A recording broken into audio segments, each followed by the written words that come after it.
एक गांव में दो बहनें रहा करती थीं, सोनम और सुजाता। सोनम के कम पढ़े लिखे होने के कारण सोनम का विवाह एक गरीब परिवार में हुआ। वहीं सुजाता की सुंदरता पर रीझ कर एक अमीर व्यक्ति ने उससे विवाह किया। अपनी सुंदरता का घमंड तो सुजाता को पहले ही से था। विवाह के बाद उसे दौलत का भी घमंड हो गया। दोनों बहनें आसपास ही रहा करती थीं। जब भी मौका मिलता सुजाता सोनम को उसकी गरीबी के कारण नीचा दिखाने की कोशिश करती। अरे सोनम, तुझे पता है अभी अभी मेरे पति ने मुझे सोने का हार दिलाया और तुम्हारे खेत के पास वाला जो खेत है वो भी हम खरीद रहे हैं। तुमने तो शादी के बाद कुछ भी नहीं खरीदा होगा, मगर कर भी क्या सकते हैं। तुम्हारे पति के तो खाने के ठिकाने नहीं है, वो तुम्हें क्या खरीद कर देगा। सोनम को बुरा तो लगता, किंतु वह मन महसूस कर रह जाती। सोनम के दिन बड़ी तंगहाली में गुजर रहे थे। 2 वक्त की रोटी भी बड़ी मुश्किल से जुट पाती थी। कई बार सुजाता से मदद की गुहार की। अरे सुजाता बहन, आज हमारे घर पर अन्न का एक दाना भी नहीं है। ऐसे में मेरे पति जमींदार के घर पर गए, मगर जमींदार ने पैसे देने से इनकार कर दिया। तो सुजाता बहन, आज तुम थोड़े पैसे की मदद कर दो। फसल बिकते ही हम तुम्हारे पैसे लौटा देंगे। अरे बहन, तू आज पैसे मांगने आई है? अगर तू कल पैसे मांगने आती तो मैं तुझे थोड़े बहुत पैसे दे भी देती। मैंने तुझे बताया था ना, तुम्हारे खेत के पास वाला खेत जो हम खरीद रहे हैं। तो आज सुबह सुबह मेरे पति घर में जितने भी पैसे थे सभी लेकर चले गए। घर में आज पैसे नहीं है। किंतु सुजाता ने कभी उसकी कोई मदद नहीं की।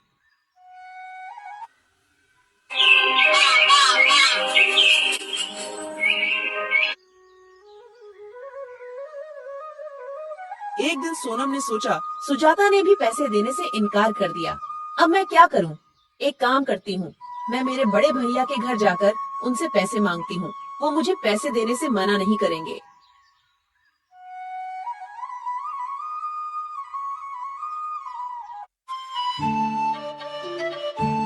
आगे बढ़ने पर उसे एक बूढ़े बाबा दिखाई पड़े। अरे बाबा, इतनी गर्मी में आप ये भारी मटका लेकर कहाँ जा रहे हो? कहीं नहीं बेटी, बस ये पास वाले गांव में मेरा घर है, वहीं ये पानी का मटका लेकर जा रहा हूँ। अच्छा, मैं भी गांव की ओर जा रही हूँ। लाओ अपना ये मटका मुझे दे दो। नहीं बेटी नहीं, मैं तो ले जाऊंगा ये मटका, तू क्यों तकलीफ उठाती है? अरे बाबा, मैं भी तो तुम्हारी बेटी जैसी हूँ। लाओ, दे दो मुझे ये मटका। मटका ले लिया। दोनों साथ साथ गांव पहुँचे। सोनम ने बूढ़े बाबा के घर तक मटका छोड़ दिया।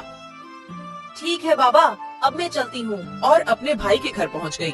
मगर उस समय भाई घर पर नहीं था। अरे भाभी, भैया कहाँ पर हैं? वो अभी घर पर नहीं है। अरे मुझे भैया से जरूरी काम था। क्या काम है? मुझसे कहो। अरे भाभी, मैं क्या बताऊँ, अभी हमारे घर के हालात बहुत खराब हैं। हमारे पास 2 वक्त के खाने के भी पैसे नहीं है। तो इसमें हम क्या कर सकते हैं? हमारे पास कोई पैसों का पेड़ है जिसमें से पैसे तोड़कर तुम्हें हम दे दे। हमारे पास अभी पैसे नहीं है। ठीक है, पैसे मांगने के अलावा कोई काम हो तो बताओ, वरना यहाँ से जाओ। ठीक है भाभी, मैं चलती हूँ। भाभी ने उसे घर से भगा दिया। दुखी होकर वह अपने गांव वापस लौटने लगी। अरे बेटी, इधर आओ।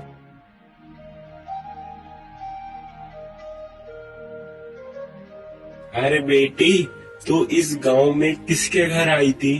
अरे बाबा, मैं वो अपने भैया के घर पर उनसे मदद मांगने आई। सोनम ने अपनी पूरी कहानी बाबा को बताई।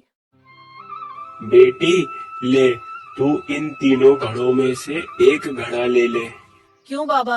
अरे बेटी, तू इतनी दूर से पैदल चलकर आई है और पैदल ही चलकर तुझे जाना है। बेटी, अगर तुझे रास्ते में भूख लगे तो ये घड़े के अंदर लड्डू है, तू वो लड्डू खा लेना बेटी।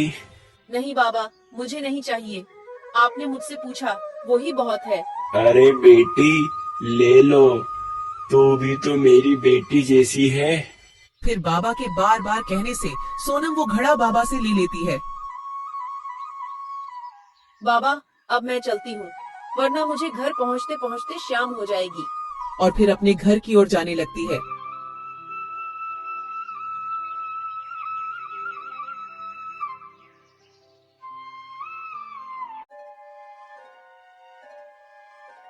अरे सोनम, आज तुम अपने बड़े भैया के घर गई थी, तुम्हारे भैया ने अपने कुछ मदद करी? मैं वहाँ गई थी, मगर भैया तो घर पर नहीं थे और भाभी ने तो मुझे घर से भगा दिया।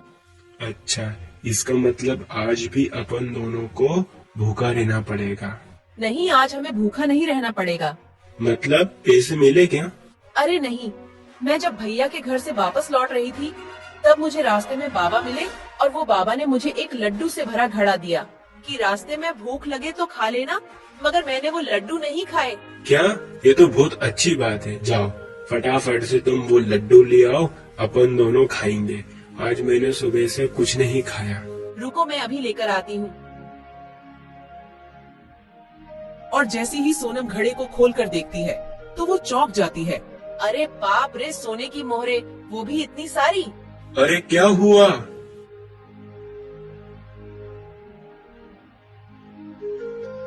अरे बाप रे बाप, इतनी सारी सोने की मोहरे। तुम्हें यह घड़ा किसने दिया? मैं सच कह रही हूँ, मुझे ये घड़ा एक बाबा ने ही दिया। अरे बाप रे बाप, भाग्यवान। मुझे तो अपनी आंखों पर विश्वास नहीं हो रहा। मुझे लगता है कि ऊपर वाले ने अपनी सुन ली। तुम सच बोल रहे हो, मुझे तो विश्वास ही नहीं हो रहा है। सोनम और उसके पति की खुशी का कोई ठिकाना नहीं था। फिर वो दोनों ने गांव में खेती के योग्य एक जमीन खरीदी। सोनम की तरक्की देखकर सुजाता को बहुत जलन हो रही थी। वो अपने पति से कहती है, अरे सुनो जी, ये मेरी बहन इतनी पैसे वाली कैसे बन गई? उसके पास इतना धन कहाँ से आया? कुछ दिन पहले तो ये मेरी बहन भिखारी जैसे अपने घर पर भीख मांगने आई थी और अब तो हमसे भी ज्यादा पैसे वाली हो गई। हाँ, मैं भी वो ही सोच रहा हूँ। पहले तुम्हारी बहन का पति लोगों के खेत में दिहाड़ी से काम करता था और एकदम से इतना पैसा कहाँ से आया? मगर अभी कुछ दिन पहले मैंने तुम्हारी बहन को तुम्हारे भाई के घर की ओर जाते देखा था। क्या, भैया के घर की ओर? हाँ, मुझे तो लगता है भैया के घर से ही इतनी सारी धन दौलत लेकर आई होगी।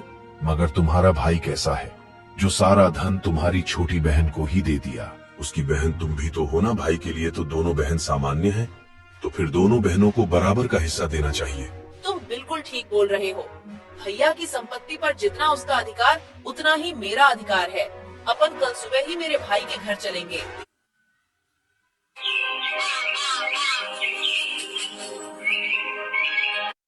फिर वो दोनों सुबह सुबह अपने बड़े भैया के घर उनसे मिलने जाते हैं।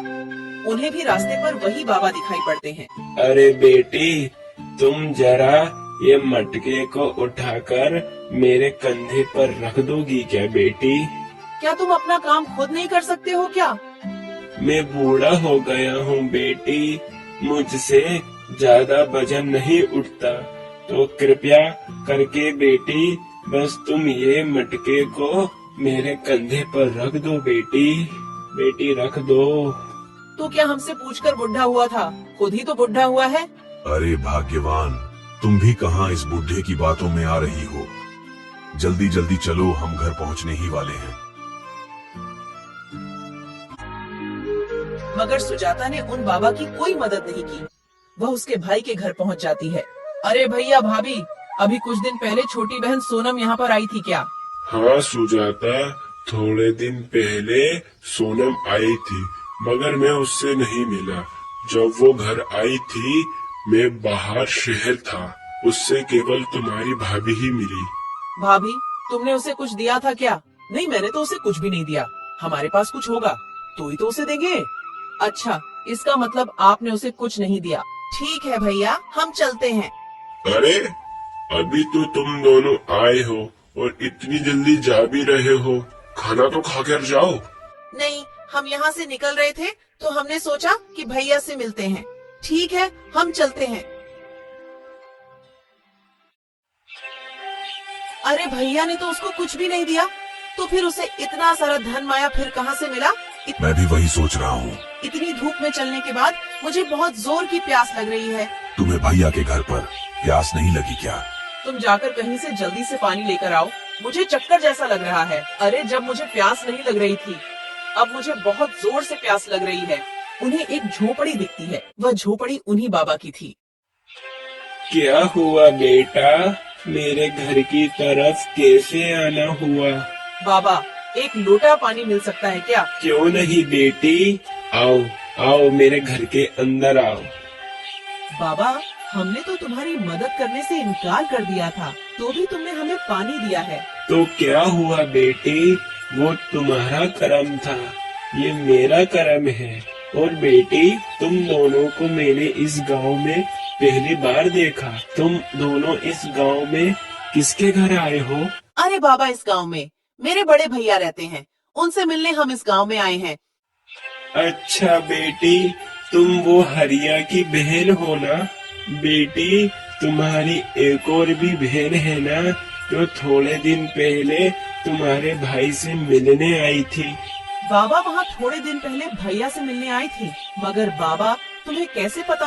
अरे बेटी, जिस जगह तुम मुझे आज मिली थी, थोड़े दिन पहले तुम्हारी बहन भी मुझे वहीं मिली थी।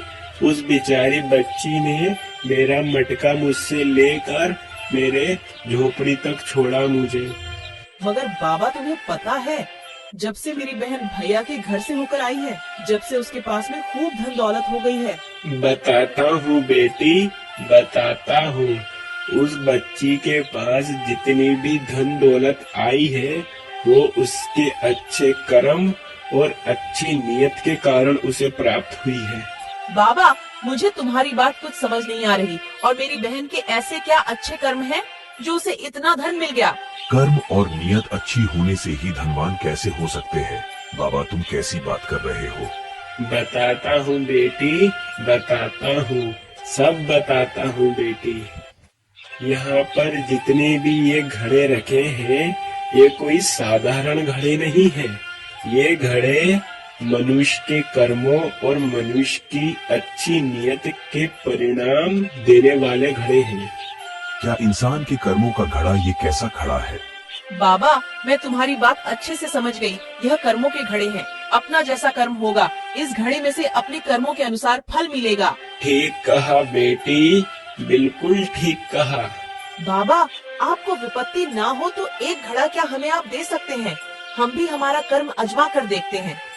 क्यों नहीं बेटी, क्यों नहीं, ले लो। तुम भी एक घड़ा ले लो, तुम भी अपने कर्म और अपनी नियत का फल पाओ। सुजाता को भी बाबा ने एक घड़ा दे दिया और वो दोनों वहाँ से चले जाते हैं। फिर रात के समय जैसे ही वो घड़ा खोलते हैं, उनके घड़े में से बहुत सारे कीड़े निकलने लगते हैं। बाप रे बाप, अपने घड़े में से तो कीड़े निकले। पर क्या गलत निकला? अपने कर्मों के हिसाब से अपन को ये बिल्कुल सही मिला है। अपन बहुत लालची थे। तुम्हारी बहन बेचारी इतनी मजबूरी की मारी अपने पास कुछ पैसे की मदद मांगने आई थी, लेकिन अपन ने उसकी मदद नहीं करी। कर्म ऐसे करने के बाद अपन अच्छे फल के परिणाम की अपेक्षा कैसे कर सकते हैं? तुमने बिल्कुल ठीक कहा। मुझे अपने पैसे का बहुत घमंड था। मैंने मेरी बेचारी बहन की मजबूरी नहीं समझी। मैं कैसे भी करके बस अपनी अमीरी से उसे नीचा दिखाती। सुजाता और उसके पति को अपनी गलती का बहुत पछतावा हो रहा था।